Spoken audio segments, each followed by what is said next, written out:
Yo, what's good guys, it's 13 from 13.com, and in this video today I'm going to show you how to create a quality distortion effect for your sound, for your hip hop, and for your records. So what it is for a quality vocal distortion, let's hear it. Yes, y'all can't even tell me right. I'ma get it, spit it, I'ma put it, I'ma get it right. So that's my attempt at an American accent, if you wish. So what a good distortion vocal plugin needs is you want a de-esser on it. You want two compressors, one for light compression, one for heavy compression. You want channel equalizer, delay, and clip distortion. So let's go ahead and hear how it sounds over a beat. This beat is by Khalees, singer, R&B singer.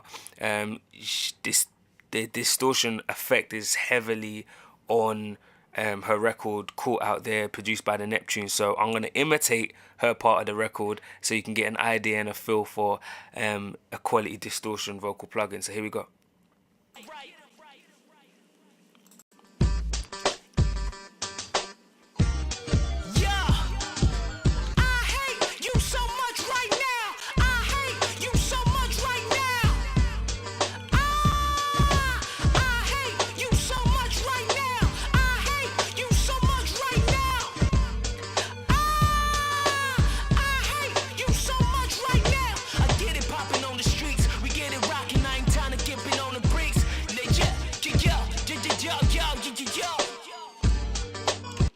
So there you have it, quality distortion vocal plugin.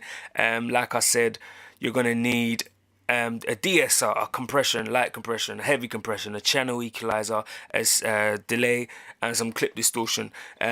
So go ahead, use those kind of Logic Pro effects to make your vocals create a quality distortion. If you're not quite sure how to do it, and you want a quick and fast easy way, head over to my website to download the preset called Hot Stuff distortion plugin. Quick, easy, load it into your Logic. You'll be sounding how I just sounded as well. So again, if you got any questions or concerns, guys, hit me up. I'm appreciating all the love, all the subs, all the comments as well. Again, it's 13 from 13.com. I'll see you in the next video. Peace.